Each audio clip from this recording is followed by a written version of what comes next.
buenas tardes a todos y a todas. Como ha dicho el alcalde, estamos aquí en una actividad que está encuadrada en la Noche Europea de los Investigadores. Yo soy Silvia Márquez, trabajo en la Unidad de Cultura Científica de la Universidad de Córdoba. En esta actividad, conversaciones en torno a la agricultura que nos cuida, está organizada, como he dicho, dentro de la Noche Europea de los Investigadores, de la cual llevamos 10 años organizando en Córdoba, y se celebra a nivel europeo, pero desde aquí lo que tratamos de hacer es sacar la investigación que realizan nuestros investigadores e investigadoras en la Universidad de Córdoba y compartirla con la ciudadanía. Una de las apuestas que hacemos es sacar esa actividad de un poco de ruta por la provincia, porque como hablaba con Paco, la intención es no quedarnos solo en la ciudad. Entonces, este tipo de conversaciones por la provincia lo que buscan es hacer la Noche de los Investigadores más inclusiva a nivel territorial y que no quede relegada a eso, a las actividades que hacemos en la ciudad, que se concentran todas entre el 24 y el 25 de septiembre.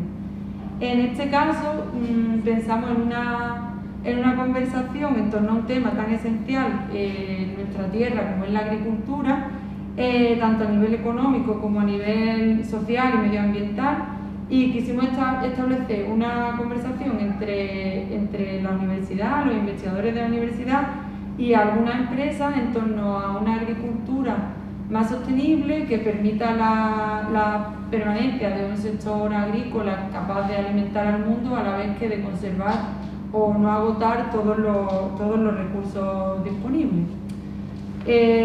Para ello nos acompañan Luis Parra, Manuel González, Jesús Aguilera y Beatriz Lozano, que son investigadores y profesores de la Universidad de Córdoba. Forman parte de un proyecto europeo que se llama River Farming, que está financiado por la Comisión Europea y, bueno, que después lo contaréis vosotros mejor. Básicamente consiste en un cambio de paradigma en la agricultura europea a través de la diversificación de cultivos, es decir, combinar distintos cultivos en una misma explotación para obtener beneficios medioambientales y puede que económicos, y prácticas sostenibles como la reducción de insumos, ¿no? Tratar de consumir y de utilizar en esas explotaciones pues menos agua, menos fertilizantes y demás. Y aunque hay 25 socios repartidos por 8 países europeos, aquí nos vamos a centrar en el caso de estudio que gestionan nuestros investigadores, que es un olivar en Jaén, en el que llevan 3-4 años trabajando, incluyendo en sus calles diversificación y metiendo otros cultivos y realizando prácticas sostenibles, como os comentaba. Ahora ellos nos contarán cuál ha sido su trabajo y los resultados que están observando. Por otra parte, en el campo de la empresa nos acompaña María Rosas, que es la gerente de la empresa Zetacor, que está afincada aquí en Villafranca. Se dedica al cultivo de diferentes variedades de seta, usando productos como los residuos de la limpia del olivo, porque también tienen un olivar ecológico, y lo que hacen es darle a estos productos una segunda vida, revalorizarlos, dejan de ser así residuos agrícolas, se convierten en sus productos que sirven para generar esa seta y cerrar el círculo en términos de economía circular. Ha recibido el primer premio en la categoría de excelencia a la innovación de la actividad agraria del Ministerio de Agricultura y creo que unos cuantos galardones más. Y bueno, este es el equipo que tenemos aquí para abordar este tema, y yo voy a tratar de moderar un poco y seguir la conversación y nada, bienvenido y comenzamos. Bueno, empiezo por River Farming. Creo que lo mejor es que introduzcáis vosotros un poco cuál es la razón de ser del proyecto y cuáles son sus objetivos. Vale. Bueno, la he hecho muy bien, Silvia. Claro. Ya te lo sabes, sí. Ya llevamos unos cuantos años y Silvia lo ha resumido bastante bien. En realidad, la Unión Europea nos da dinero a 25 socios, como ha dicho ella. No son solo centros de investigación universitarios, también hay empresas y hay asociaciones agrícolas y nos pide que pongamos a prueba y que experimentemos diversificando cultivos. El monocultivo es la tendencia que hay ahora en Europa. Esto es cultivar lo que sea, en nuestro caso es olivar, pero en otros sitios puede ser trigo o puede ser maíz, o en la huerta puede ser lechuga, y hacer solo la explotación esa de monocultivo, igual que aquí vemos en el olivar. Pretenden que diversifiquemos el cultivo que tenemos, en nuestro caso el olivar, que probemos, que ensayemos, para conseguir, como ha dicho ella, beneficios ambientales, que tenemos que buscar a ver cuáles conseguimos, y también económicos, ¿vale? Entonces la Unión Europea no va muy perdida y pretende saber cómo de rentable puede ser introducir esa diversificación. En nuestro caso es olivar de secano, olivar tradicional, pues lo típico que podemos ver por aquí, el marco convencional, y sabéis que entre olivo y olivo hay mucho espacio y ahí diversificamos. De forma muy resumida, en principio teníamos que hacerlo así porque el proyecto lo estipuló así, de esa manera. Nosotros no decidimos lo que pusimos entre medias de las calles, lo consultamos, y agricultores y expertos, investigadores especialistas, creamos una sesión de trabajo y entre todos decidimos. Y surgió para que probáramos la combinación avena-beza y la lavandina. Y nosotros también quisimos probar, eso fue lo que salió de la reunión, azafrán. Entonces eso es lo que nosotros hemos probado. Y con idea de ver cómo mejoramos pues las propiedades del suelo, o del tema de la cosecha, o cómo mejoramos, que ha dicho Paco el alcalde un poco, el tema de las emisiones de carbono, incluso el secuestro, eso también lo estamos analizando, la capacidad de secuestrar suelo, si aumenta o no, de secuestrar carbono en el suelo, y luego pues su producción, su rentabilidad y sus cosas. Ya sabes, has venido con nosotros a la siembra y lo has acompañado y lo has visto. Y ya llevamos pues 3 años, ¿no? Este es el cuarto. 4 años probando, claro, porque ya el primero fue los primeros meses hasta que implantamos, y luego ya el proyecto se termina el año que viene. Vale, genial. Ahora si queréis después entramos más en profundidad en la diversificación y demás. María, y tú nos introduces un poco la historia del Zetacor y cómo esa interacción entre olivar y seta. Vale. Pues bueno, yo soy bióloga, soy botánica, y recién acabada la carrera decidí montar la empresa prácticamente, y empecé a sembrar en torno a los 22 años, una cosa así, y hasta hoy. Sí, voy a resumir un poco mi visión de la agricultura, ¿no? Porque precisamente ha sido la evolución de mi empresa, pues, como he visto el sector, ¿no? Nosotros empezamos, siempre hablo de nosotros yo, cultivando la seta común, la seta Pleurotus striatum, la típica, y yendo al mercado mayorista, ¿no? El canal de comercialización clásico de todos los productos agroalimentarios. Cultivar mucha cantidad, a la nave a tope, se salía, y llevando a mayoristas. Este canal de comercialización nos dimos cuenta en pocos meses que para pequeños productores no es rentable. Entonces decidimos reinventarnos, sacar registro sanitario y empezar a vender hostelería. Y estuvimos 10 años vendiendo hostelería, muy bien. La verdad es que reconozco que por mi carácter personal, inquieta, me gusta cambiar. Y nos llegó un proyecto de cooperación internacional en Marruecos, ayudar a mujeres que cultivaran setas allí como motor de desarrollo y económico, y estuvimos allí un año. Y cuando volví, pues ya decidí cambiar un poco la visión, dedicarme también a ayudar a otras personas en otros países. Gracias a eso he podido visitar pues Níger, Chile, Mozambique hace un par de años, un montón de países. Y a la hora de retomar los cultivos decidí que no quería hacer lo mismo que hace todo el mundo, ¿no? Ya que había venido y había probado durante 10 años esto, pues decidí disfrutar, ¿no? Y empezar a cultivar especies raras. Es cierto que la venta no es tanto como antiguamente, pero disfruto una barbaridad. Estoy cultivando especies que en otros países, en Australia, a lo mejor se están empezando a cultivar y yo soy la única que lo estoy haciendo aquí en España. Y especies súper bonitas que me paso el día haciéndole fotos, entiendo, ¿no? Y yendo también a otro sector de la población que creo que también es muy interesante, porque las setas gourmet se quedan siempre en restaurantes de alta gama, en distribución, y estoy intentando ponerlas a disposición del público, tanto en fresco como en conservas, para que puedan probar los distintos sabores, las distintas formas de texturas que son desconocidas y merecen la pena. Y así muy resumido. Genial, ahora nos sigue contando.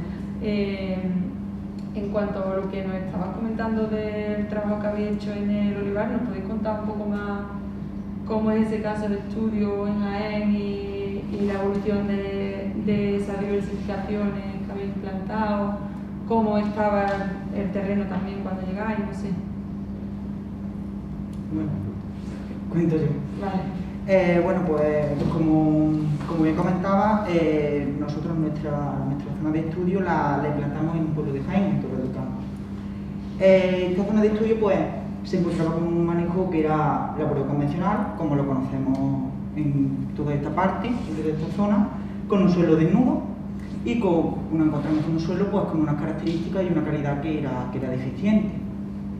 El marco de plantación era de 12 por 12, pues como conocemos más o menos lo que es el olivar hoy en día. Decidimos implantar las 3 diversificaciones de las que hablaba antes bien, el azafrán, una rotación de beza y avena y el lavandín. Pues porque en principio estas 3 diversificaciones, estos 3 cultivos, iban a compatibilizarse muy bien con el olivo.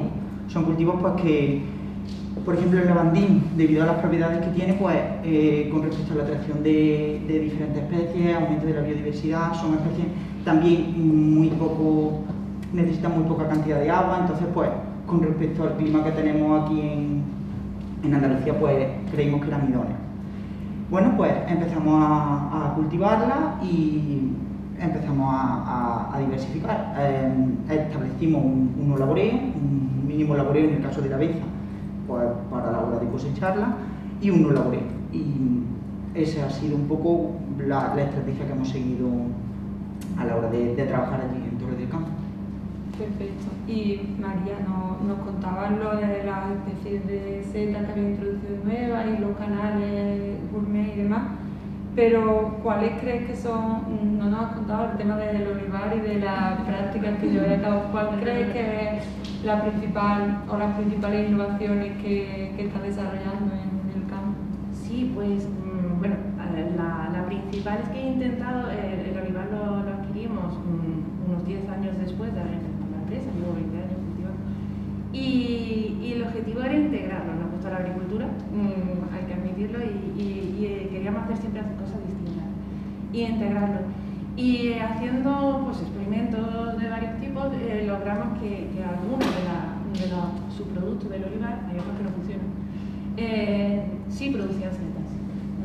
Y estamos utilizando las hojas de los olivos, entre otros productos mezclados, no solo las hojas, para producir muchas de nuestras especies. Y cuando ya han terminado de producir la cosecha, si os pasáis por Paso del Cruce, veréis un olivar con unas calles llenas de bolsas, o sea, bolsas sin plástico ya. El plástico lo llevamos a reciclar, llena de todo sustrato de setas que se está allí degradando, y de esa manera, entre que no labramos, solamente hacemos siega de procedora, y la incorporación de esa materia orgánica, en los últimos análisis hemos duplicado la materia orgánica del suelo allí, que bueno, ellos dirán con más datos. La campiña necesita materia orgánica, o sea, está pidiendo a gritos materia orgánica, no, estamos quedando sin suelo, y hombre, duplicar la materia orgánica en nuestro suelo para mí es un orgullo. Después tenemos pequeños detalles que creo que también son importantes. Nosotros no hacemos fertirriego. El fertirriego es muy fácil. Metes en la bomba de agua nutrientes y ya tienes el campo abonado, sin tener que fumigar, sin tener que hacer nada. Pero eso hace que imaginaros en agosto, 45 grados, la única gota de líquido en que puedan beber las aves está intoxicada con esos nutrientes, ese abono que tienen esos productos fitosanitarios. Hay una mortandad de aves y de animales en la campiña tremenda, nosotros, nuestros ríos con agua. Y después tenemos, como no todos los goteros caen justamente en el árbol, pues hemos aprovechado y hacemos pequeñas fuentecitas para que puedan beber. De hecho, además nos sirven de testigo de que la niña va bien. Ponemos piedras para que no solo sean las aves, sino anfibios las que puedan beber. Y es impresionante el tema de las abejas, que están sensibles, ¿no? Que se están perdiendo. Ver una manta negra de abejas bebiendo en nuestros goteros en verano, para nosotros también nos gusta mucho, ¿no? Aparte de eso, de intentar tener los lindes con un poquito de biodiversidad, queremos incrementarla. Tenemos un pequeño arroyo que en lugar de quemar, como hemos visto en algunos sitios en la campiña, pues nosotros mantenemos la vegetación, queremos mejorarla también, mejoramos el vaso todos los años, que todos los años se nos mata.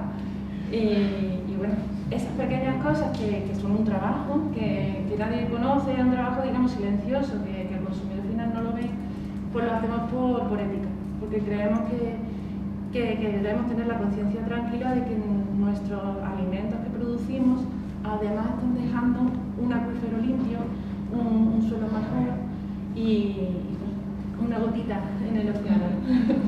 Genial. Y bueno, comentabais que ya han pasado ya la diversificación y demás, y toca conocer un poco los resultados. ¿Habéis estado analizando esos resultados en suelo, en producción y demás? ¿Qué podéis contarnos de esos beneficios o no que tiene la diversificación que habéis ensayado? Bueno, pues yo creo que en general todo han sido beneficios, en mayor o menor medida, pero las diversificaciones sí que han producido una mejora. Por ejemplo, hemos incrementado, aunque poquito, pero hemos incrementado la cantidad de carbono orgánico en los suelos, nos damos cuenta de que aumenta. En general la calidad del suelo mejora, frente al suelo desnudo, como comentaba antes, y fuertemente degradado, pues nos encontramos un suelo con mejores características. Hay una mayor infiltración de agua en el suelo, lo que también provoca una mejora, debido pues esto a las diversificaciones. Nos encontramos también con una mejor estabilidad en los agregados del suelo, una disminución de la escorrentía y bueno, pues diferentes factores que vamos observando. Estamos aún analizando datos, pero que vemos que con respecto al suelo primitivo, por así decirlo, que nos encontrábamos, pues hemos experimentado una mejora generalizada. Vamos a ver, con respecto a lo que acaba de decir Jesús, muchas veces los agricultores nos preguntan, dice, vamos a ver si lo que intentamos es buscar un rendimiento extra o un beneficio extra, ¿en qué se traduce eso ahora mismo en olivar? ¿No? Bien, una cosa la tenemos clarísima, y es que en olivar de secano, con las condiciones climatológicas que tenemos en Andalucía, la diversificación es muy complicada. Es decir, obtener un rendimiento económico extra de ese segundo cultivo en Andalucía, en secano, ahora mismo, nos guste o no nos guste, pero es prácticamente imposible. ¿Vale? Tenemos que ir a rendimientos colaterales o a rendimientos externos, que ahora mismo, en la situación en la que estamos, el agricultor de un año para otro, pues prácticamente no cuantifica. Hay un número mágico desde el 2015 aproximadamente, que es 0,6 o incremento de 0,6 toneladas de carbono por hectárea. ¿Qué supone eso? Bueno, pues ese número implica, o lo que supone es aumentar la cantidad de carbono en el suelo para que en un mercado futuro en agricultura, porque forestal sí ya se compra y se venden derechos de carbono, poder el agricultor vender a ese pool internacional, que primero tendrían que establecerse la base a nivel nacional, que en España todavía no están. Es decir, desde el punto de vista legislativo, el sector forestal sí lo tiene, pero el agrícola no lo tiene. una de las principales cosas que sí hemos visto es que, sí, como ha dicho Jesús, es que se produce un aumento de esa cantidad de carbono en el suelo, ¿vale? Por lo tanto, el agricultor podría, en un futuro, y además eso se podría hacer año tras año, vender a ese pool nacional esos derechos de carbono. Es decir, eso sí estamos viendo que evidentemente se produce. Y además lo que acaba de decir antes María lleva razón. El gran problema que tienen los suelos, no solamente de Andalucía, sino Andalucía, Murcia, Valencia, todo lo que es la área mediterránea, es las bajas cantidades de materia de carbono y por ende de materia orgánica que tienen los suelos. Es quizá el principal problema que actualmente tenemos en toda la franja mediterránea. Además, los mecanismos de degradación van todos ligados a la presencia de materia orgánica, es decir, mientras más materia orgánica, menos erosión, más permeabilidad, mayor infiltración, mayor cantidad de agua, menos escorrentía, es decir, va todo ligado prácticamente a lo mismo. Entonces, mejorar las propiedades físicas y químicas, evidentemente, mejoran la mayoría de lo que es la productividad al final del olivar, ¿no? Quizá un agricultor no valore que haya una porosidad de un 5% más en el suelo no suponga nada, pero un 5% puede implicar que se almacenen en ese suelo 10, 15 o 20 litros más que en condiciones normales no tendría, y que ese agua en principio estaría disponible para que se abasteciera lo que es el cultivo principal, en este caso, por ejemplo, de olivar o de otros cultivos, se podría aplicar exactamente igual. Pero una de las principales cosas que sí hemos estado viendo, que hemos podido observar, es que en estos 4 o 5 años que llevamos con esta diversificación, aunque la rentabilidad de ese segundo cultivo no sea lo que inicialmente se esperaba, pero sí se está produciendo un cambio en las propiedades físicas, químicas del suelo, que vemos que evidentemente tienden hacia un aumento en esa característica, derivada también de un aumento de la biodiversidad que evidentemente tiene el sustrato. ¿De cuánto estamos hablando en el tiempo que llevamos con la experimentación? Pues bueno, en algunos casos, ¿vale?, podríamos estar hablando ya de aumentos de hasta un 3, un 4% de lo que inicialmente teníamos. Es decir, en primer lugar hemos roto los procesos de degradación que se estaban produciendo por el laboreo convencional, y a continuación se está produciendo una mejora de esas propiedades físico-químicas del suelo, ¿vale? Tengan en cuenta una cosa, que las principales, o la mayoría de las zonas agrícolas en áreas mediterráneas, es decir, una de las son que, bueno, salvo determinadas zonas o determinadas áreas, la mayoría están en procesos de una degradación continua, debido básicamente al manejo que se está haciendo sobre ellas. Esto implica, evidentemente, que hay que romper con lo que tradicionalmente se estaba haciendo. Eso, ya nadie, creo que se dedique a cuestiones agrícolas lo duda, es decir, sabemos que esto no puede seguir de la manera que está porque es insostenible.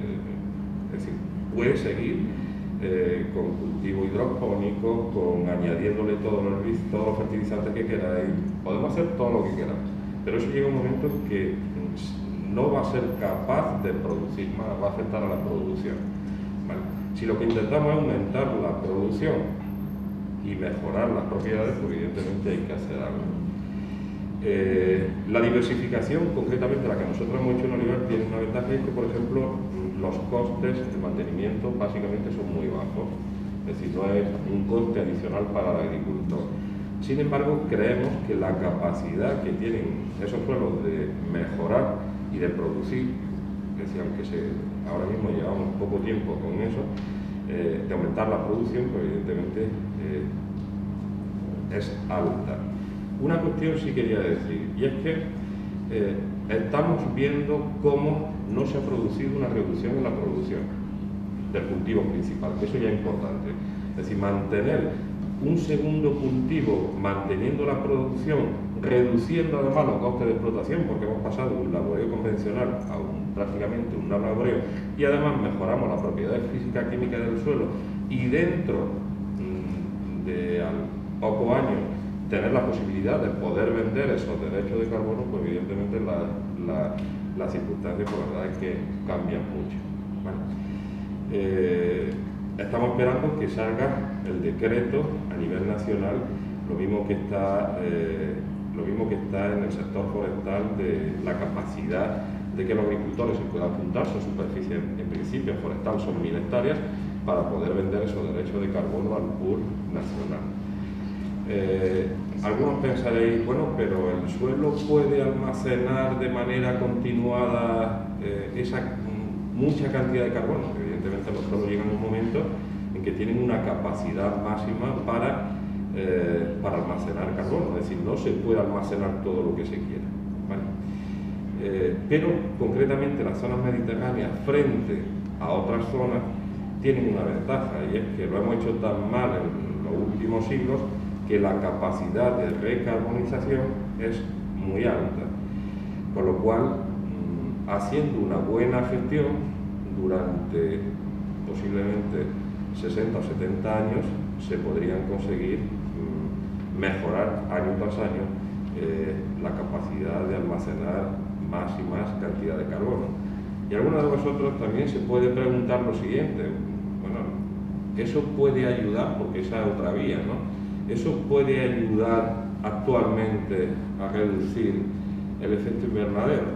Bueno, pues no solamente es que pueda ayudar, sino que actualmente, almacenando ese número mágico que os estaba diciendo antes, de 0,6 toneladas por hectárea a nivel global, se podrían compensar todas las emisiones por fuentes antropogénicas que se producen a nivel mundial.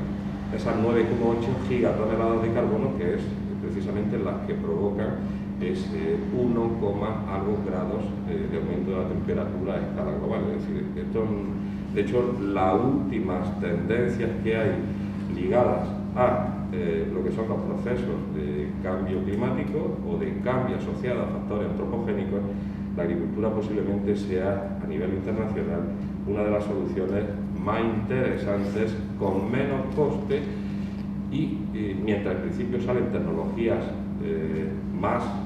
menos contaminantes, pues posiblemente sea una de las soluciones más efectivas. De hecho, hay una propuesta a nivel internacional que es precisamente el 4x1000, que intentará incorporar al suelo esa capacidad. Muchas veces pasan cosas desapercibidas, pero bueno, con la historia de lo del COVID, hace 2 años la inauguración oficial de los premios Nobel, quien la impartió precisamente fue el profesor Rattanlal, que es el director del Centro del Carbono, el único que hay en el mundo, de la Universidad de Ohio, y la lección inaugural precisamente era esta, es decir, cómo los suelos pueden almacenar o pueden contrarrestar el cambio ligado al clima por fuentes antropogénicas, ¿vale? Entonces es una cuestión no solamente ya de producción, de incremento de producción debido a la diversificación, sino de mejora en lo que es las propiedades físico-químicas del suelo, e incluso también, repito, aumento en lo que, reducción en lo que son las fuentes de CO2 procedentes por causas antropogénicas, ¿no? Entonces no es una cosa puntual, sino que hay muchos factores colaterales que evidentemente dan una mejora o hacen que esto que estamos haciendo, pues evidentemente, pues sea más que interesante, ¿no? De hecho, mi próxima pregunta era que, teniendo en cuenta el último informe del panel de expertos sobre cambio climático y las previsiones un poco desoladoras de emisiones de gases de efecto invernadero y demás, cómo la agricultura, o si la agricultura tenía un papel importante a la hora de hacer frente a eso. No solo importante. Actualmente, si queremos si queremos seguir el mismo ritmo de vida que tenemos actualmente, porque si queremos queremos renunciar a determinadas cosas, pero queremos que además sea a coste cero, ahora mismo salvo cuestiones de geoingeniería, es decir, cosas que evidentemente no estamos aquí para hablar de ellas, además son cosas muy poco... todo pasa por la agricultura, por el uso del suelo y por el cambio de manejo del suelo. Es decir, no hay otra, ahora mismo a nivel internacional no se barajan otras cosas, básicamente por una razón, porque todo, si no queremos ir a fuentes de producción energética, que son los principales productores de CO2, no tenemos que ir a fuentes que en principio son muy caras para la mayoría de los países que se quedan dentro de lo que vamos a llamar, lo que hablamos de primer y segundo mundo, ¿no? Es decir, de la mayoría de la población no se puede permitir. Si además queremos reducir también lo que es la energía nuclear, y todo al final evidentemente pasa por el suelo, por la agricultura, teniendo en cuenta, bueno, agricultura y forestal, integrando una cosa con la otra. Yo parto de la idea que el suelo es lo que sustenta todo lo que da igual que sea agrícola como que sea forestal. Y María, tú nos has estado contando las prácticas que llevas a cabo, nos has dicho también por un tema ético y demás. ¿Fue difícil empezar a llevar a cabo como agricultora estas prácticas o cómo cambiar del manejo tradicional a incluir estas prácticas sostenibles? Sí, pues bueno, llevo toda la vida sintiendo que voy a contracorriente.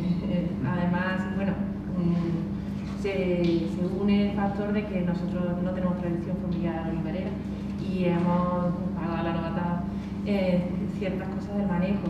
Hemos perdido productividad, aunque en realidad el ser ecológico convencional, la productividad no se nota tanto. Si se hace un manejo correcto, no se nota tanto. Lo que sí es pues, alrededor ver que todo el manejo que se hace es contrario al tuyo, o sea, no diferente, es incluso contrario.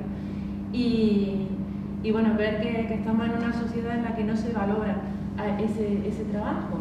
De hecho, si hablamos de aceite, nuestro aceite, el aceite somos los mejores productores del mundo de aceite, se lo consumen en otros países y nosotros lo importamos de terceros con garantías sanitarias diferentes. Y te da un poco de rabia decir que nuestra calidad se va afuera y las personas de aquí no valoran el esfuerzo que hacemos los que queremos hacer las cosas diferentes. Y quedó claro que bueno, como decía Luis, todos los beneficios ambientales, que al final son beneficios sociales también que tiene. Y tú nos has hablado también de la biodiversidad que has notado en tu explotación al realizar estas prácticas. No sé si en el caso de estudio en Jaén, con el tema de la cubierta de vegetales y las diversificaciones, habéis visto mayor biodiversidad tanto a nivel de suelo como en el ambiente. Sí, que te cuente Manuel. Buenas tardes. Yo estuve en el olivar nuestro, estuve muestreando hace ya 4 años, fue el primer muestreo, y estuve haciendo un muestreo de lombrices, y bueno, allí para encontrar una lombriz era bastante complicado. No fue fácil encontré algunas, pero era bastante complicado. Este año hemos vuelto a muestrear y en casi todas las subparcelas pues, hemos encontrado algún número de lombrices, ¿no? Lo que nos cuenta que la biodiversidad por esa parte está incrementando, se está notando que la estamos incrementando, ¿no? A partir de la inclusión de las cubiertas, ¿no? Yo os cuento un poco el diseño experimental que hicimos, y es que nosotros tenemos una zona de control donde hacemos un manejo convencional y luego en otras parcelas cercanas pues intercalamos los cultivos entre los olivos, ¿no? Y ahí comparamos unos manejos y otros, ¿no? Pero nosotros también tenemos una parcela justo al lado donde se aplica otra técnica de manejo que es el no laboreo mediante la aplicación de herbicidas, ¿no? Esa práctica no está dentro del proyecto, pero nosotros en nuestro grupo de investigación pues la estamos trabajando, y yo de hecho hace poco pues leí mi tesis y va ahí también. Entonces me gusta también contarla para un poco contar y demostrar que esa técnica de manejo pues tampoco es la alternativa al laboreo convencional, porque tiene incluso peores resultados y mayores problemas que el manejo convencional. En cuanto a lo que preguntaba Silvia, pues nosotros sí hemos visto ciertas mejoras en la calidad de nuestro suelo. Si bien es verdad que son cambios pequeños y necesitamos un mayor número de años, porque como comentaba Luis, venimos de suelos muy degradados, donde los cambios son poco a poco, y con las condiciones climáticas que tenemos tanto en Jaén como en Córdoba, con temperaturas muy altas, y donde es difícil a veces incluso establecer, ya no que una planta te nazca, sino establecer una cubierta de hierba normal, ¿sabes? Entonces, ¿qué ocurre con esto? Que lo que quizás ganas en un año, luego te viene una tormenta o te viene cualquier problema de escorrentía y todos los beneficios que has tenido durante 1 o 2 años los puedes perder casi en un cuarto de hora, porque en nuestro clima mediterráneo, pues una lluvia torrencial o factores climáticos te pueden causar todos estos problemas. Entonces, bueno, nosotros estamos viendo como poco a poco pues, nuestro manejo pues, va mejorando la calidad del suelo, va mejorando nuestro olivar, pero sí vamos con la precaución de que estos cambios pues, pueden ser reversibles en poco tiempo, ¿no? Pero sí creemos que es la dirección correcta, ¿no?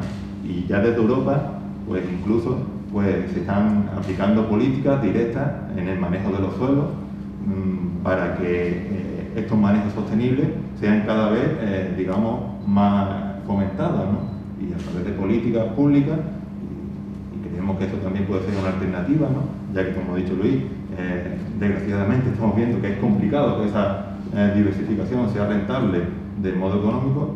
Sí que pueden ser a través de políticas públicas que fomenten la instalación de esas cubiertas vegetales, ya que hemos visto que tiene unos beneficios sociales, ¿no? Lo que se llaman unos servicios ecosistémicos, ¿no? Porque captura el carbono, porque nos ayuda a que el cambio climático no tenga tanta repercusión y mitigarlo un poco, y creemos, y Europa ya está apostando por ello, con leyes como la de neutralidad climática de aquí al año 2050, que bueno, el suelo es la solución a muchos de los problemas que ahora mismo tenemos, tanto en problemas de cambio climático, problemas ambientales y todo esto.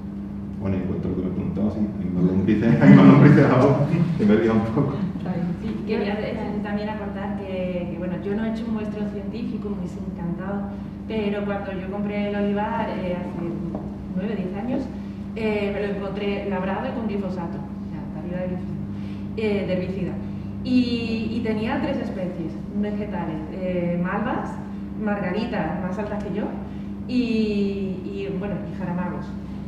Ahora la vegetación ha cambiado, pero radical. Tengo muchísima biodiversidad, impresionante, y sobre todo ya lo que predomina son muchas leguminosas, Scorpiurus, leguminosas que fijan el nitrógeno, por lo cual están aportando y son de forma natural, tréboles, etc. Y también cereales, bromos, que se agostan ellos solos a principio de temporada, o sea y además son de bajo porte. O sea que yo quiero pensar que incluso con este manejo dentro de X años lo mismo no tengo ni que desbrozar, porque tengo una pradera natural que se ha formado de forma natural y con un montón de biodiversidad. Lombrices, puedo alucinar, culebras y bueno, cosas curiosas. Lo mío es una actividad de 5 hectáreas, no es nada, pero estamos dentro de un coto de caza y ya se está empezando a difundir que allí hay más perdices, que allí hay más codornices. Ya se empieza de que el manejo se empieza a notar. Yo quería también apuntar una cosa que ha dicho antes María de pasada y ahora a raíz de la biodiversidad lo que ella contaba. Es cierto lo que estamos hablando, ¿no? Nuestras diversificaciones nos está costando mucho trabajo porque el clima no nos ha dejado unos años que funcionen, la sequía no nos ha dejado, otros años ha sido eso, unas lluvias más intensas nos han estropeado lo que había, pero necesitamos que el proyecto se termine el año que viene, nosotros dejaremos la experiencia funcionar porque necesitamos más tiempo. Aquel olivar, el tuyo te lo encontraste así, María, el nuestro está bastante degradado, nos sorprendemos de cómo producen las aceitunas. Entonces, como dice Manuel, es que ni las malas hierbas, naturalmente y de forma espontánea, les cuesta trabajo también salir. Pero María dice, después de 10 años yo tengo tal variedad y tengo mi biodiversidad aumentada. Y eso es muy importante en el olivar también, en todos los cultivos es importante, pero en el olivar es muy importante por el tema de la erosión. Luis ha dicho que si el carbono del suelo aumenta, el suelo es capaz de resistir mejor ante la erosión, y es cierto, pero una cubierta ayuda mucho. Tú has dicho, mi arroyo aparece colmatado todos los años. Al final se colmata de los sedimentos de tus vecinos, de donde venga el agua que te colmatan el arroyo. Ese es un problema que es muy grande que tenemos en el suelo mediterráneo, y en el olivar más todavía. El color del río es ese color porque es de todo el suelo que arrastra desde donde viene. Entonces, y está turbio por eso, no por otra cosa. Yo a los alumnos se lo digo, mi madre refiere, y casi todos aquí la conocéis, que ella se bañaba en el río. Yo eso lo veo ahora impensable, no te bañas en el río, el río lleva hasta sucio. Entonces, yo que sé, que son efectos que necesitan un poquito de tiempo, que son cosas que el agricultor no ve, que no le puedes decir al agricultor de un año al siguiente, sí, mira, ha reducido la erosión tanto. La erosión te puede volver a aumentar un año, es cierto, pero a un medio plazo sí que es verdad que el agricultor ha perdido un suelo con unos nutrientes, y si quiere que su olivar produzca, se los tiene que añadir. Si consigue fijar el suelo y además que tenga carbono, que tenga especies que sean capaces de fijar nitrógeno, se lo está ahorrando. Su olivar va a ser más productivo. Entonces, como conclusión, que a nosotros todavía nos queda que entregar datos este mes de Diver Farming y analizar durante un año, vamos, que nos queda. Pero, ¿qué podemos decir? Señores, las cubiertas que nosotros hemos puesto, rentables a nivel económico por sí solas, en el olivar nosotros no las hemos visto. Primero, que el lavandí necesita 5 años para dar la primera cosecha. El azafrán no nos ha terminado de funcionar bien. Lo otro sí, lo otro ha habido años que la climatología ha venido buena, y sí, pero a largo plazo, si tú aumentas tu calidad de tu suelo, va a aumentar tu producción, vas a retener suelo, vas a tener más biodiversidad. Es lo que decía Manuel, eso es lo que se llama, lo que nosotros llamamos los servicios ecosistémicos, y eso, desde el punto que ella se ponga en valor a nivel popular, entonces sí, el agricultor está ganando, está ganando. Es verdad que las políticas europeas parece que empiezan a moverse ahí, en ese sentido. Yo creo que es la razón del proyecto, el probar cosas para luego decir las subvenciones van orientadas hacia esto o hacia lo otro. Pero el tema de la erosión también es un tema muy importante, que nos va, que es un gran problema. El hecho de que no tengas una carga en la que se te pueden perder unos cuantos de olivos, ya estás ganando, si evitas esa erosión. De todas maneras, tenemos que darnos cuenta de una cosa, y es que no se puede generalizar ni uniformizar. Por lo siguiente, nosotros hemos estudiado también en el norte de aquí de la provincia de Córdoba, en la zona de Pedroche, y después de 20 años, o más de 20 años, con agricultura ecológica, con incorporación no solamente de mantenimiento de unos determinados cultivos, incluso incorporando estiércol de ovejas en fincas donde son agroganaderas y demás. Pues después de 20 años pues no se ha visto ningún cambio, es decir, todo sigue igual, prácticamente sigue igual, no hay grandes diferencias, es decir, las condiciones climáticas y la litología del suelo, el tipo de suelo, del material, también afecta mucho a esto. Es decir, sin embargo, en las zonas del Valle del Guadalquivir, es decir, toda la franja esta, la zona de Campiña y demás también, estamos observando que en muy pocos años se empiezan a producir cambios. Nosotros cuando, es decir, nos dicen investigadores evidentemente de otras partes de Europa, incluso de otras partes del mundo, dicen, coño, pero ¿cómo se producen cambios tan rápido? Se producen cambios tan rápido porque es que el proceso degradativo, la degradación que se ha producido aquí durante los últimos siglos, en el momento que tú empiezas a cambiar, evidentemente el suelo responde a esos cambios de manera muy rápida, porque se dan también determinadas condiciones climáticas. Es decir, si seguimos de la manera que vamos, es decir, sin hacer nada, tendremos un problema en el corto plazo. Vamos, en el corto plazo, yo puedo decir que cuando nosotros, en el Vea, en el 2003 fue cuando se hizo la cartografía de suelo en la zona, sí, 2003. Pues prácticamente en cuanto a eso que estábamos hablando antes, como hemos dicho, de materia orgánica, de carbono y demás, que es uno de los principales componentes del suelo, pues en 15, 16, 17 años se ha perdido directamente aproximadamente un 30 o un 40%. Es decir, mantener esas condiciones, pues esto llegará a un momento en que hubiera sido irreversible. De hecho, incluso el no laboreo, que como ha dicho Manuel, que era una opción que se creía que era bueno, pues evidentemente también está dando muchos problemas. El no laboreo funciona muy bien en zonas llanitas, donde bueno, se lleva un control muy bueno de lo que es la vegetación y demás, pero en el momento que tenemos algún tipo de ladera, no tenemos que irnos a pendientes excesivamente altas, menos del 3%, no estamos hablando tampoco de más, pues evidentemente genera muchos problemas, ¿no? Entonces, estamos en una zona o en una región, en todo lo que es el Valle del Guadalquivir, donde regenerar o mejorar esas condiciones o esos servicios ecosistémicos, ¿no? O incluso, como se está hablando ya recientemente, de recarbonización de los suelos, pues puede ser posible en un periodo corto de tiempo. Y además sucede también otra cosa, y es que, vamos a ver, una de las razones por la que Europa plantea este tipo de investigaciones es por lo siguiente. Lo que pasa, y no ha salido todavía aquí, no se ha dicho o no se ha dicho claramente, y es que la subvención va a llegar un momento en que va a desaparecer. Entonces va a desaparecer porque hay países que evidentemente lo necesitan antes que España. O por lo menos Europa no puede mantener el actual sistema de subvenciones desde el punto de vista agrario, ¿no? Tal y conforme está. Entonces está buscando a ver de qué manera el agricultor puede compensar una reducción en esas subvenciones que normalmente se dan para compensar su renta agraria.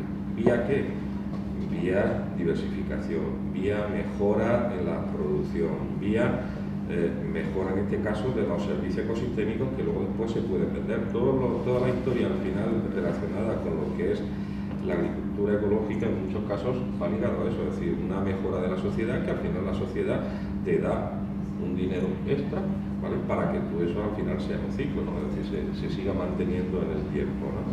Entonces hay muchas cuestiones colaterales que evidentemente en los próximos años el chip, para que nos hagamos una idea de lo que es la agricultura convencional, evidentemente va a cambiar, y de hecho la futura PAC, la mayoría de la ayuda va ligada a cuestiones agroambientales, ¿no? Está clarísimo, ¿no? Como ha dicho Manuel antes, ¿no? Y en ese sentido, bueno, se ve con los resultados preliminares que tenéis vosotros, con tu experiencia y demás, que ese tipo de práctica funciona a la hora de aportar esos servicios ecosistémicos de cara a un futuro, a mejorar las condiciones del suelo y demás. ¿Cómo se pone en valor eso? Tú, por ejemplo, que tiras de canales cortos a la hora de comercializar tus productos y demás, ¿cómo pones en valor esa especie de valor añadido? Exacto, yo creo que aquí dos vertientes del mismo problema en realidad. Está la vertiente ambiental, las prácticas hasta ahora, todas las mejoras que ha habido en el campo de mecanización, de insumos químicos y tal, al final el agricultor no ha visto mayor ingreso, mayor cantidad de ingresos, porque al final se ha vendido su producto más barato y le han pagado menos, y el consumidor final al final tampoco ha notado el cambio. Y el gran perdedor es el agricultor y el medio ambiente. Y yo veo que bueno, se puede mejorar un poco la PAC, se pueden las ayudas dirigir más, pero al final yo creo que aquí, y a lo mejor un poco de pesada, ¿no? Yo veo la parte económica, estoy en la empresa. Si después nos vamos al Mercadona, por poner nombres o grandes superficies, y compramos aceite de terceros países, o tomate marroquí o tal, en lugar de irnos a pequeñas tiendas o comprar directamente a los productores, entonces mejoraremos aquellos productores que hacen manejo ecológico, sostenible y tal, y mejoraremos la rentabilidad, o sea, mejorará el medio ambiente y la economía de los agricultores. pero para eso hace falta el consumidor, es fundamental. Claro. Y, por ejemplo, vosotros en Diver Farming, igual que María necesita el consumidor, vosotros también necesitáis la comunidad agrícola, ¿no? Para que siga experimentando el día de mañana, cuando acabe el proyecto, también esa diversificación y esas prácticas. No sé si os podéis hablar también del tema de la comunidad de agricultores, de Diver Farming y demás. ¿Cómo estáis gestionando esa relación con los agricultores? Bueno, nosotros estamos intentando dentro del proyecto de investigación crear una comunidad de agricultores que quieran diversificar. Sí es verdad que llegar a los agricultores no es fácil. La muestra está aquí, que creo que habrá pocos agricultores pasados. Pero bueno, es complicado también en parte porque no ven las prácticas sostenibles como algo bueno, sino que existe, digamos, dentro de nuestra cultura agrícola, una perspectiva de las prácticas sostenibles como el mantenimiento de la cubierta vegetal o el no laboreo, pues como dejadez o como alguien que no cuida bien el terreno, ¿no? Entonces, pues, llegar a la comunidad agrícola no es fácil. Nosotros sí contamos, yo lo contaba antes Beatriz, en el diseño experimental de las parcelas, contábamos con cooperativas y con sindicatos agrícolas, en fin, gran parte del sector andaluz, pero luego sí es difícil llevarle nuestros resultados.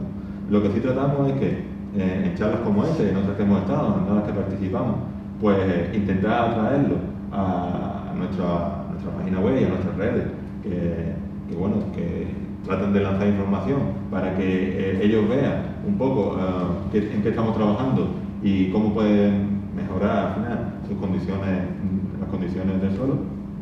Y eso es lo que tratamos un poco con la comunidad agrícola. Perfecto. Sí, Silvia, mira, yo soy hijo de un agricultor, mi familia siempre han sido agricultores. Yo le digo a mi padre, mayor ya, mi padre tiene 80 años, y le digo, ¿por qué no hace esto? ¿Por qué no hace lo otro? Tiene los análisis, tiene no un laboratorio, tiene 3 laboratorios para lo que quiera, para hoja, para suelo, para lo que quiera, y él me dice, niño, tú dime lo que quieras, que yo al final haré lo que yo quiera, ¿no? Vale. Es muy difícil entrar a lo que es el agricultor convencional, ¿no? Cada medida que va pasando el tiempo se está profesionalizando el campo, eso es totalmente cierto. Es decir, va a llegar un momento, y esto cuando hablo con amigos míos, se lo digo, va a llegar un momento en que la persona que está en el arco del tractor pues, va a ser un ingeniero agrónomo, o lo mismo que llegará un día en que el electricista será un ingeniero industrial en especialidad electrónica o electricidad, o un mecánico será un ingeniero industrial en especialidad de mecánica, ¿no? Entonces se está profesionalizando el campo, es cierto, pero el agricultor, aunque él sabe internamente, su subconsciente sabe que, y el mejor que lo sabe, que para recoger primero hay que sembrar, pero también tiene que haber algo que motive eso. Y yo creo que ahora mismo el campo necesita, pues, que se reconozca ese valor añadido que tienen esos servicios ecosistémicos que estamos diciendo, ¿no? Entonces, mientras eso no se produzca, y para eso evidentemente tiene que haber un cambio legislativo a nivel nacional, ya en un contexto europeo, que Europa va a obligar a que esto se haga, pues evidentemente yo imagino que sí irá cambiando a medida que vayan pasando los años pero ahora mismo la situación que hay es la que hay, y es muy complicada, y salvo cada excepciones como María, ¿vale? Lo normal no es precisamente eso, ¿no? Y sobre todo cuando ves que de un año para otro en zonas, por ejemplo, como esta, a lo que se va precisamente es a la rentabilidad, ¿no? El cereal o el algodón o el trigo me deja menos que el olivar intensivo. El olivar intensivo ahora lo sacamos porque la almendra tiene un precio más alto. Los pérsimos en determinadas zonas también están empezando a sustituirse incluso hasta por olivar. Es decir, cuando nos vamos a lo que es la rentabilidad pura y dura, es decir, a la parte mercantilista, porque no hay otro beneficio indirecto, ¿no? Indirectos, ¿no? derivado de esa condicionalidad, derivado de esos servicios ecosistémicos, pues evidentemente el agricultor lo que quiere es buscar precisamente eso, ¿no? Un aumento en la rentabilidad de ellos. Entonces es difícil entrar en eso, ¿no? Bueno, yo espero que poco a poco con iniciativas y proyectos como este, y si se llegan a dar esos cambios legislativos y esos apoyos para que se lleven a cabo este tipo de prácticas agrícolas, la investigación ya estará hecha. De todas maneras, quiero decir una cosa, Europa yo creo lo tiene muy claro. Yo al principio, cuando nosotros empezamos con este proyecto, la Universidad de Córdoba, uno de esos 25 grupos que constituye Diverfarming, pero Diverfarming es uno de los 6 o 7 proyectos que Europa ha lanzado prácticamente con la misma temática a nivel europeo. Y cuando Europa una de las cosas que precisamente no se caracteriza por tirar el dinero, y cuando repartido en 7, 8, 9 proyectos se gasta 100 millones de euros para intentar a ver qué solución se le puede dar a esto, Europa en ese sentido lo tiene muy claro, ¿vale? Entonces vamos a ver lo que pasa también a nivel de los diferentes países, y además no solamente centrado en un cultivo, sino centrado prácticamente en todos los cultivos, teniendo en cuenta todas las variables climáticas de Europa, tanto del norte como del sur, como de la parte central, es decir, analizando absolutamente todas las variables para intentar dar respuesta a la situación, a una nueva situación donde además la población Europa, por ejemplo, se está envejeciendo, pero a nivel internacional la población está aumentando. No sé si podemos intervenir. Sí, yo iba a decir que espero que con la visión que nos han dado desde Diverfarming y desde Setacor en esta conversación os haya quedado un poco claro cómo se encuentra el tema, y que a partir de ahora sí se abría el turno de palabras y ninguno de vosotros tenéis nada más que añadir y podemos hablar todos. O sea que No, yo creo que se están tratando temas muy complicados, ¿no? Yo trabajo también en la universidad, además precisamente en un proyecto de tecnificación del olivar, que estoy como en el otro, pero yo estoy muy convencida de la necesidad de cuidar del medio ambiente y de la diversidad y todo esto. Me surge la duda de por qué habéis propuesto como caso español, no sé si español o andaluz, el tema del olivar de sierra, ¿no? O el olivar convencional, cuando está habiendo esta conversión tan fuerte que estamos viendo, por ejemplo, en la campiña, ¿no? De que se está yendo a un olivar totalmente distinto y que está poniendo como muy en peligro, no sé, cuando habláis de la ayuda y de tal, no sé si la finalidad es, me imagino que es múltiple del proyecto, y que por una parte está ver todos los beneficios ecosistémicos que estáis comentando, la acumulación del carbono, ver si hay posibilidad de renta alternativa o de compensar de alguna forma, ¿no? Pero ¿por qué precisamente eso? ¿Por qué les gusta ir? Pero no es de sierra, es de secano. Secano. Es con una poquita de pendiente porque no es llano. Pero estoy hablando de olivar tradicional. De olivar tradicional. Cuando la conversión va intensivo, súper intensivo, a una velocidad. Pero porque tiene regadío. Pero es que. Bueno, ahora también hay intensivo de secano. Hay intensivo de secano. Hay intensivo de secano. Vamos a ver, porque nosotros cuando nos juntamos al proyecto, nosotros tradicionalmente habíamos trabajado, de hecho cuando hemos trabajado en olivar, hemos trabajado en olivar de secano, ¿no? Pero el coordinador del proyecto, cuando estuvo hablando con nosotros, una de las cosas que nos planteó era precisamente en cultivos que fueran mayoritarios, pero que pudieran tener problemas en el corto medio plazo. Es decir, evidentemente el olivar de regadío no tiene ese problema, el superintensivo tampoco tiene problema, las plantaciones que se están haciendo ahora de multiparietal, incluso en seto, en secano, también están dando buenos resultados. El problema es el no llegar a un agotamiento de lo que es el suelo sin la adición de insumos, es decir, no añadir tampoco grandes cantidades de abono, reducir costes, es decir, que sea un poco entrar en un equilibrio entre lo que es la producción y la mejora de lo que son las propiedades físico-químicas del suelo, ¿vale? De esto, evidentemente, una persona que tiene una finca de, por ejemplo, insectos, con regadío, ni le hables que no quiere, que le da igual. Pasa lo mismo que una persona, por ejemplo, en un invernadero con determinados cultivos que prácticamente tampoco hay suelo, ¿no? Es decir, la rentabilidad va por otros caminos.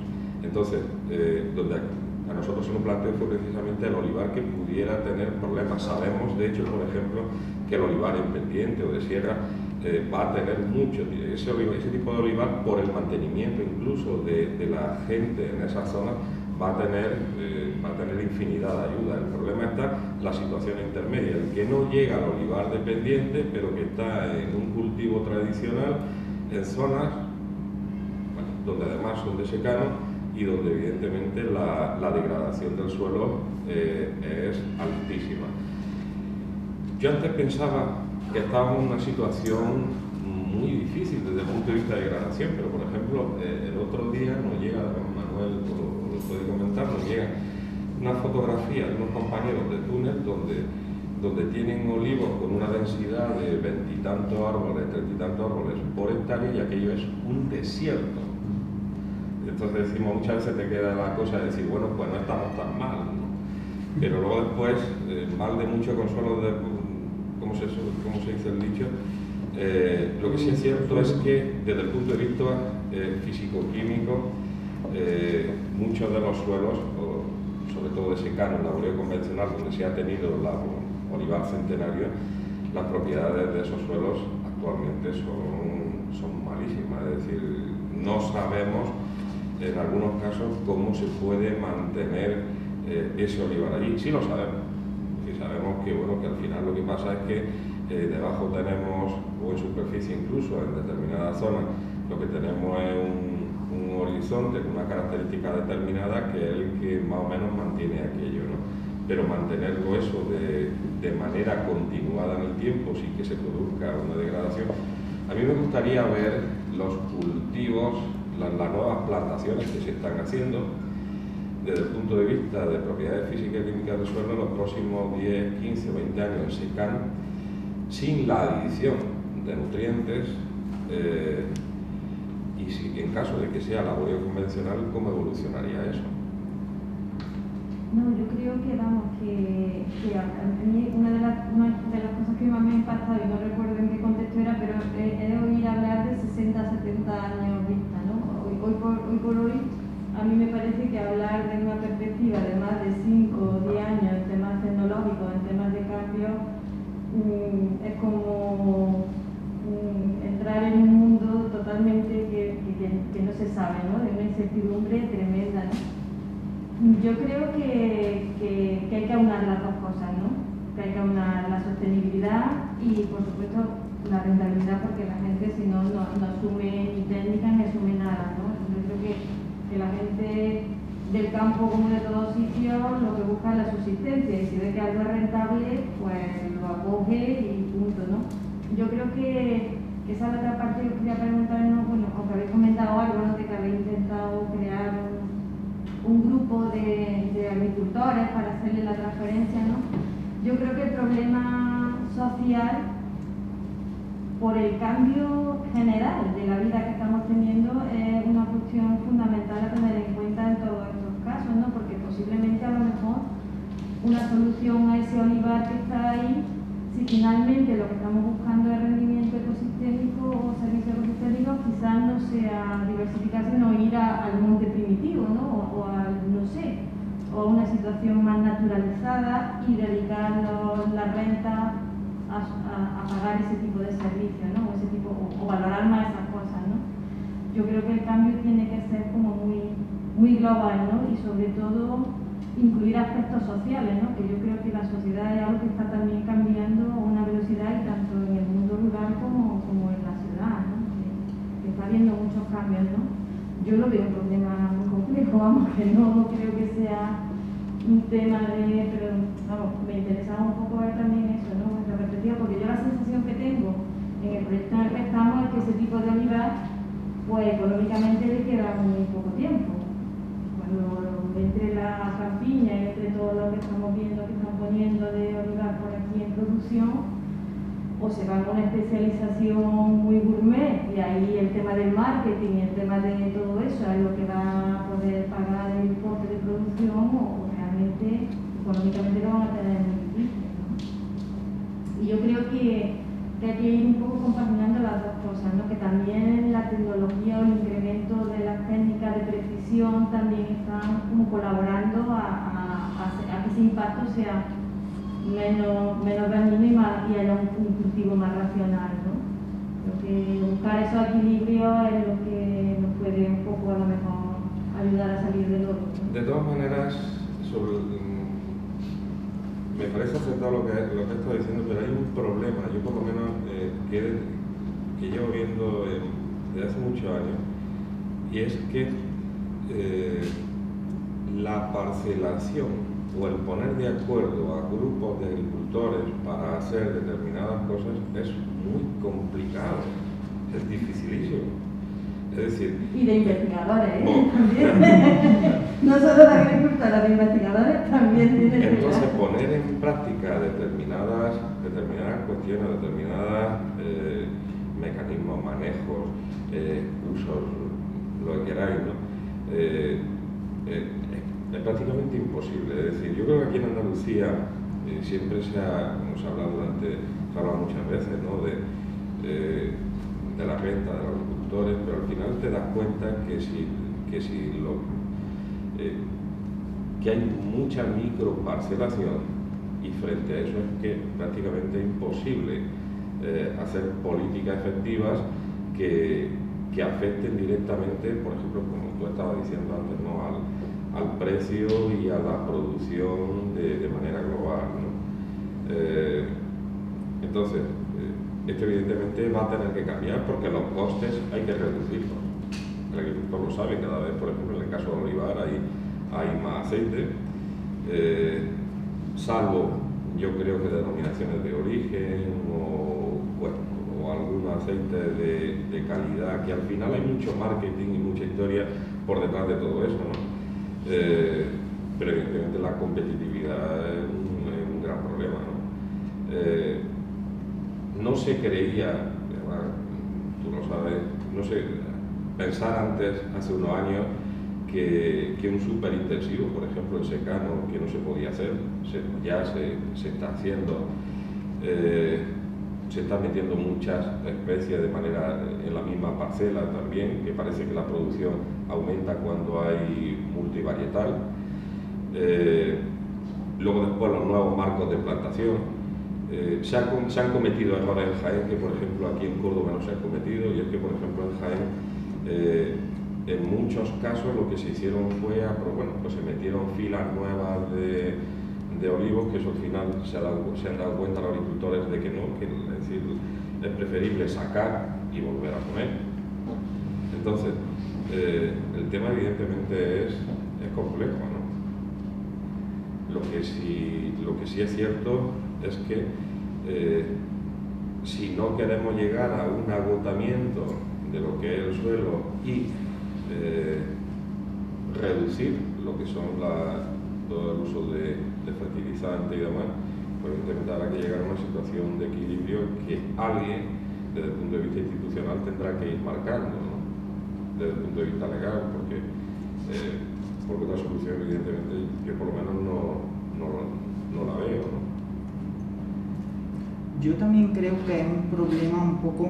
A ver, yo voy a hablar por experiencia personal. Mi padre es agricultor y un poco lo que comentaba Luis. También es como falta de concienciación, es decir, una persona con una media de 50 60 años lo que busca es la rentabilidad pura y dura en su cultivo. Es decir, voy a personalizar yo llego y le digo a mi padre, estamos hablando de diversificaciones, mejora en la calidad del suelo, mejora...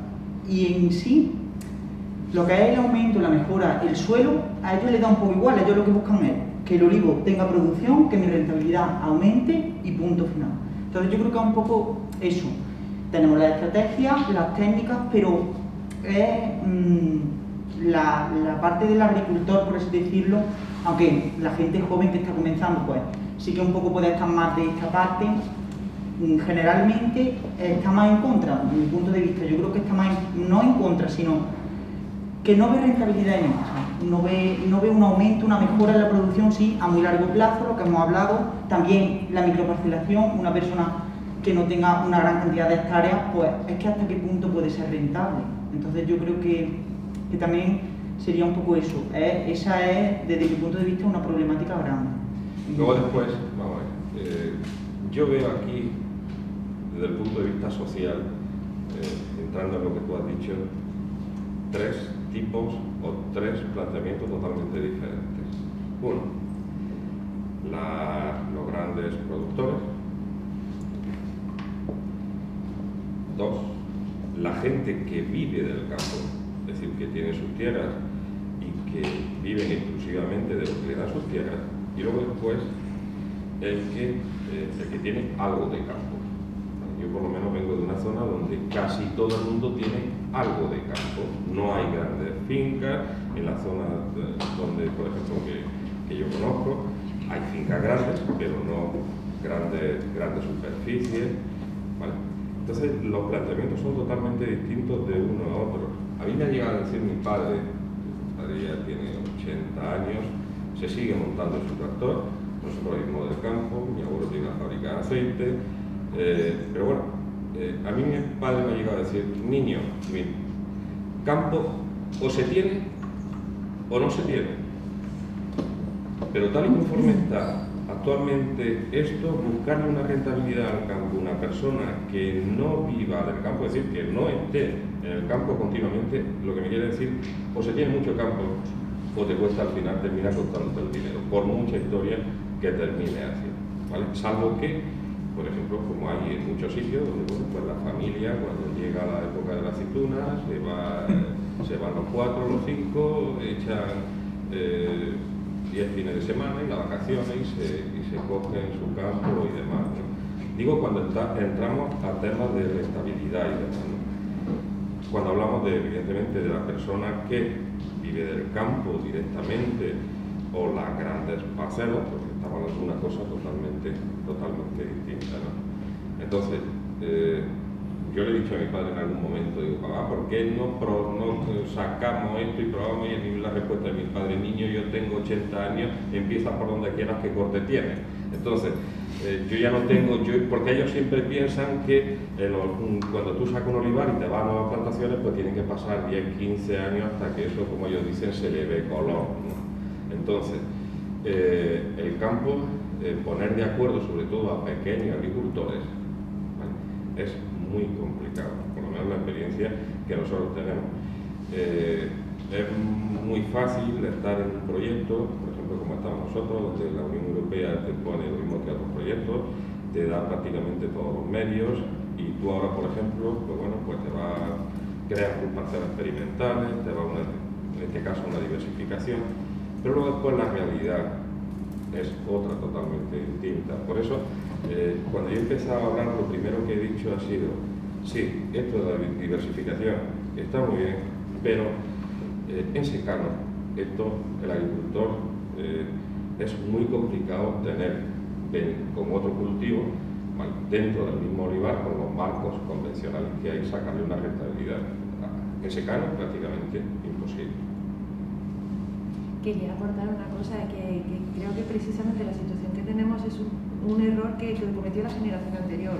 La generación anterior vivió del olivar, por poner un ejemplo, un olivar muy rentable, que con pequeñas parcelas daban carrera a varios hijos. Cuando esos hijos heredaban, se fragmentaban las parcelas y se hacían cada vez más chicos. Y esos hijos no vivían ya del campo, porque el padre le había estado diciendo durante toda la vida, niño, estudia y vive de otra cosa que sea más cómoda. Entonces ya esas personas no viven de la agricultura. Por eso tenemos esa situación de que los agricultores en general tenemos dos tipos. El agricultor que es muy mayor, casi jubilado, y que sigue, y además suele ser personas que tienen pocos estudios en general, no quiero generalizar, pero bueno. Entonces, están muy encasillados en la agricultura que han vivido, la química y la de labrar. Entonces, hacer cambiar a una persona muy mayor es difícil. Y la siguiente generación, que tendría que estar ya cambiando esas prácticas, está trabajando en otras cosas. Y con lo cual no tenemos ese cambio de mentalidad. Lo que es necesario es decirle a los hijos: niño, estudia y vuelve para implantar las nuevas prácticas, nuevas mentalidades, nuevas cosas. Y por eso está pasando ahora que las grandes grupos de inversión están comprando o arrendando terrenos por hectáreas y están convirtiéndolo todo a una agricultura muy tecnificada, muy rentable ahora mismo, pero que yo me planteo aquí soy ignorante, no sé dentro de 10, 15 años ese superintensivo, qué va a pasar con el agua, aunque haya también superintensivo de secano, qué va a pasar con los nutrientes del suelo. Yo creo que nos van a dejar una campiña muy, muy esquilmada. Entonces vamos a tener más problemas todavía. Entonces creo que hay que apostar por eso, que nos unamos, que es cierto que es difícil, los pequeños productores, las pequeñas parcelas y nos vayamos haciendo otro tipo de agricultura. Eso Europa lo mirará de aquí a un tiempo, porque piensa que el proyecto empezó en el 17, se concedió en el 16, se propuso desde el 14 al 15, estamos hablando ya de unos cuantos años que han pasado. Aquí estudiamos olivo, en Murcia estudian almendro, estudian cítricos en regadío, esos son espectaculares. Claro, las fotos de la haba, tú sabes, hombre, porque Silvia es la que le da difusión a lo nuestro y a lo de ellos. Y las habas de esa gente de los cítricos son muy requete bonitas. Nosotros no hemos puesto habas, pero si hubiéramos puesto habas, pues unos años estarían... Melones también. Y lo tienen todo espectacular, también tienen huerta y entonces... La cuestión es que el título del proyecto, que es súper largo, y nosotros decimos siempre River Farming, al final termina con el beneficio para los agricultores. Entonces, River Farming, la Unión Europea, es como ha dicho Luis, somos 6 o 7 proyectos hermanos que se llaman. La Unión Europea puso encima de la mesa una barbaridad de recursos y lo que dijo fue: a ver, esta gente, la vid en Hungría, en Italia están teniendo en Italia con la vid están teniendo el mismo problema en la vid de secano que el mismo problema que tenemos nosotros aquí en olivar de secano que estamos teniendo aquí en Andalucía. Y los problemas son los mismos. La gente en Zaragoza está teniendo también en secano un montón de problemas.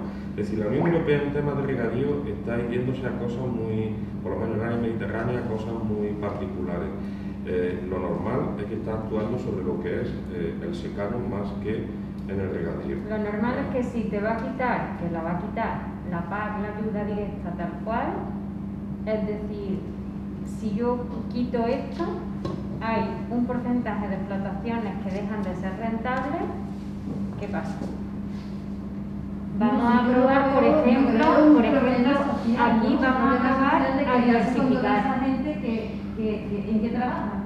Si vamos a una mayor tecnificación, si vamos a eliminar labores manuales y encima pues hay una cantidad de superficie que tradicionalmente ha dado mucha mano de obra porque se ha recogido manualmente, pero que no es viable decirle a esa gente esto ya no funciona y ahora tenemos que reconvertirnos, pues es un problema lo que en su momento fue la reconversión de los grandes hornos, lo que en otros sitios ha pasado ya hace tiempo de otra manera, ¿no? Pero la reconversión va a venir forzada al final, Leo, Claro, porque cuando desde Europa, a ver, pues el padre de Luis tiene 80 años, pues si él de hoy a mañana le cambian las circunstancias, pues le dirá: mira Luis, ¿sabes qué te digo?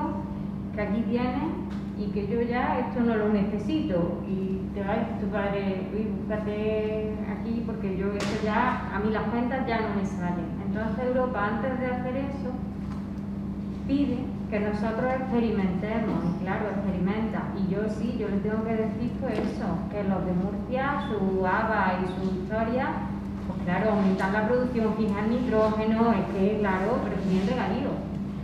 Ahora los almendros ya consiguen menos cosas porque son de secano.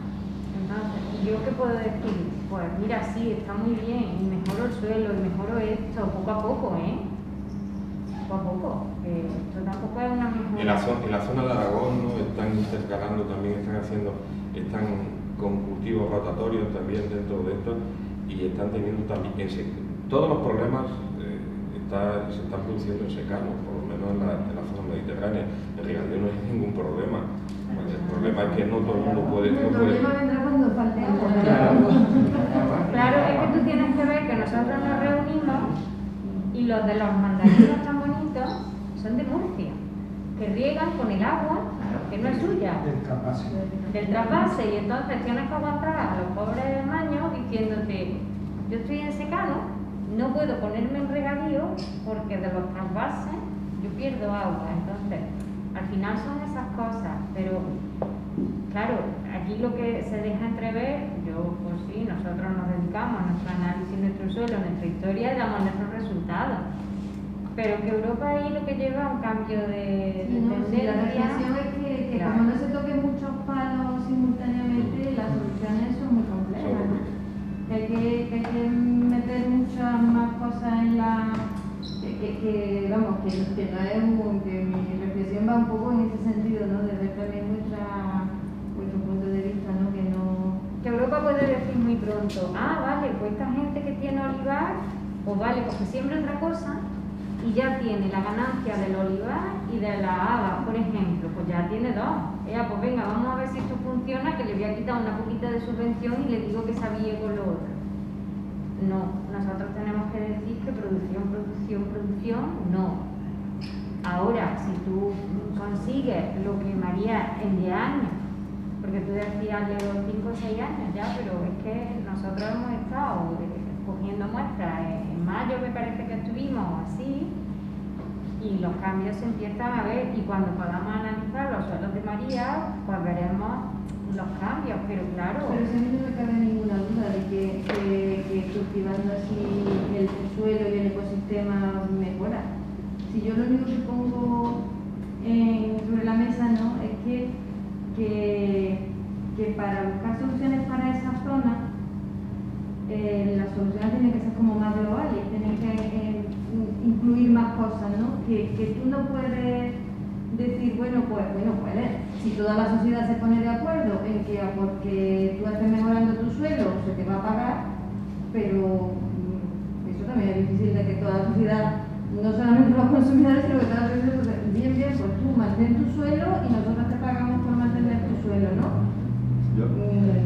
El problema es que no es tu suelo, es que lo que yo haga en el suelo al final le afecta también al que no tiene suelo. Claro. Yo creo que hay como dos vías, ¿no? La que tú comentas de los consumidores, ¿no? Que te pueden exigir este producto, quiero que sea sostenible y que cumpla con una serie de medidas. Yo participo en una asociación y en un proyecto de agricultura ecológica donde vendemos directamente al consumidor y donde ellos tienen un compromiso con nosotros y nosotros un compromiso con ellos. Y eso es algo minoritario socialmente, naturalmente, y que tardará mucho si llega el cambio a producirse, o vía políticas públicas, donde se genera una serie de políticas donde al agricultor se le da X dinero porque mantenga una serie de condiciones en su cultivo. Y hacia eso es lo que parece que las políticas europeas, con diferentes, como mencioné antes, la ley de neutralidad climática o otro tipo de serie de leyes, incluso que hacen especial atención al suelo en sí, que están mirando hacia el suelo y hacia el agricultor. Y por esa vía sí es posible que ciertos cambios se den, porque cuando al agricultor le toque la subvención y le digan, para tener la subvención tiene que hacer esto, ahí creo yo que a un agricultor que es difícil llegar y a nosotros nos cuesta muchísimo a la hora de cambiar cualquier tipo de práctica, por esa vía sí creo que es posible llegarlo. Creo que puede ser una posible solución, pero claro, no se le puede llevar al agricultor a unos problemas y hay que estudiarlo antes y hay que ver si es viable, no viable o qué tipo de problemas tenemos. Yo creo que esas son las dos vías principales a la hora de cambiar un poco el modelo que tenemos. También quiero decir que bueno, estamos hablando de eso, de subvenciones, de la PAC y tal. Creo que también una de las soluciones sería dignificar el trabajo de los agricultores, que su trabajo no esté subvencionado. Una actividad agrícola o una actividad económica tiene que ser rentable por sí misma.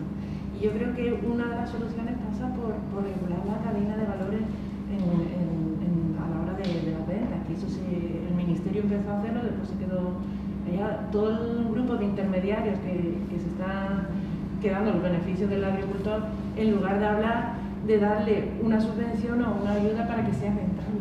Yo creo que es más digno que tu actividad sea rentable. Claro, yo estoy totalmente de acuerdo contigo, pero ahora mismo y en el corto plazo eso es totalmente inviable, porque no existe una concienciación donde se esté dispuesto a pagar X más porque cumpla una serie de requisitos ambientales de tu producto. Y otra cosa es penalizar, no quiero decir multa pero los costes que están generando para la sociedad, los costes indirectos de contaminar acuíferos, de las malas prácticas, que además están asumidas y normalizadas, cuando en realidad están colmatando embalses, están eutrofizando el agua, contaminando acuíferos. Hay pueblos que se han tenido que abastecer por agua en cisterna, en camiones en cisterna. ¿Eso quién lo paga? Eso es un coste que estamos pagando los consumidores al final, la sociedad, generada por una mala praxis. Entonces ya quizás no es cuestión de subvencionar una buena práctica, sino ver los costes que realmente se está produciendo por malas prácticas.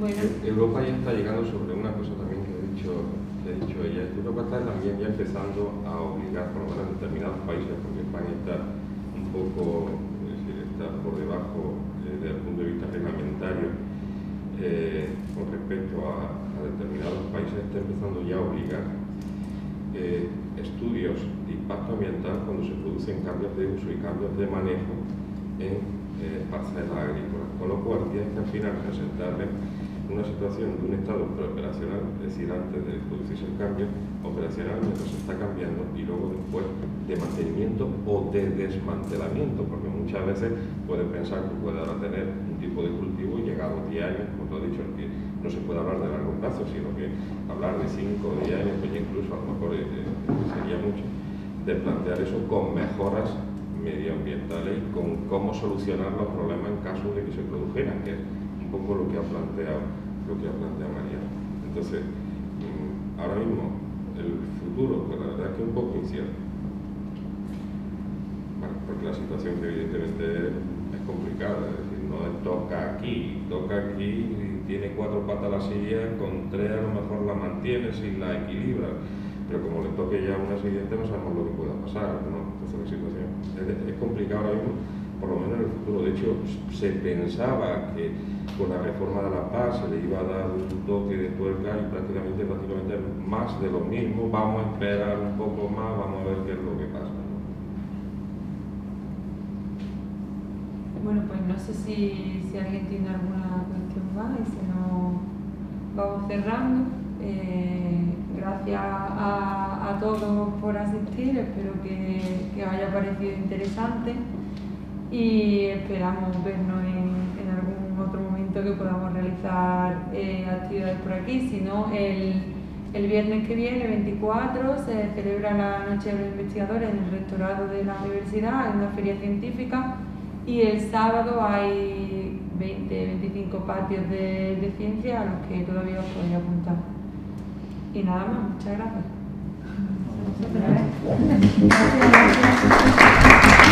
Gracias.